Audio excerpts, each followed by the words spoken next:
நாங்கள் நீங்கள் உங்களுக்கு எப்படி தோணுது டபுள்ஸ் பார்க்கும்போது ஆக்சுவலாக? இல்லை மைக் கொடுங்க தம்பி, மைக் கொடுங்க தப்பா, மைக் கொடுங்க.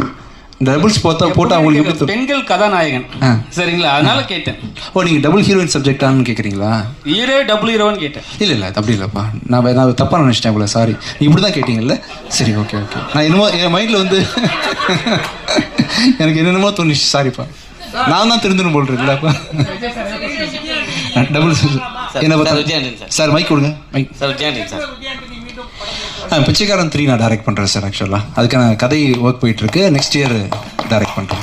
Thank you sir. விஜயாண்டி சார், இனிய பிறந்தநாள் வாழ்த்துக்கள். தேங்க்யூப்பா, தேங்க்யூ. 25வது இது. தேங்க்யூ. சக்தி திருமகன் வச்சிங்க. ஆனால் பராசக்தி டைட்டில் இன்னும் அதை விட சூப்பராக இருந்தது. அதுவும் அரசியல் தான், அதுவும் கலைஞர் தொடங்கினது தான். இப்போ உங்க பேர்லயே அரசியல் இறங்கியிருக்காரு யாரு? விஜய். ஓகே. ஸோ சக்தி திருமகன் விஜய் தொடங்குற மாதிரி அந்த அரசியல் வருமா? இன்னும் தெளிவாக கேளுங்க, ஃப்ரெண்ட்ல வாங்க. எனக்கு புரியல, நீங்க இன்னும் பொறுமையா கேட்டா எனக்கு புரியும். விஜய் அவர்கள் இதே மாதிரியான அரசியல் தான் தொடங்கியிருக்காரு. ஆமா. ஸோ நீங்க வர பாணியில் தான் விஜயும் மேடைக்கு வராரு. நான் பாணியா? ஆமா, ஒயிட் ஷர்ட் போட்டது அதே மாடல்ல தான் தம்பி, இது கருப்புப்பா. ஸோ உங்களை ஆளாக்க முதல் தொடங்கின எஸ்ஐசி தான். ஆமா. ஸோ அவருக்கு இந்த அரசியல் அதே மாதிரியான கதைகளா இருக்குமா? தம்பி எனக்கு இன்னும் புரியல.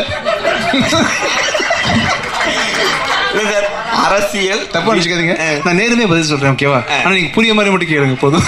இல்ல, விஜய் அரசியல் மாதிரி இருக்குமா வருங்காலத்தில்? இந்த படத்துல இருக்க விஜய் அரசியல் இது வந்து நான் அரசியல்வாதி இல்லப்பா, நான் புரோக்கர். ஆக்சுவலா இந்த படத்துல புரோக்கரா வேலை சார். நான் புரோக்கர் தானே, நான் ஒரு புரோக்கர். ஆக்சுவலா கதையும் சொல்லிட்டாரு புரோக்கர்னு. அரசியல் புரோக்கர் சார். கரெக்டா சொல்லலாம் அந்த விஷயத்த, உங்களுக்கு மட்டும் வச்சுக்கோங்க, வெளியே சொல்லிடுறேன். நான் அரசியல் புரோக்கர். ஓகே. பிறந்த நாள் அன்னைக்கு சுட்டு வரவேற்கணும்னு ஏன் ஆசைப்பட்டீங்க? அன்பாலாம் சுடணும்னு ஆசைப்பட்டேன். இல்லை, எல்லாம் டயர்டாக வந்து உட்காந்துருப்பீங்க, பல ப்ரெஸ் மீட் பார்த்துட்டீங்க இல்லையா?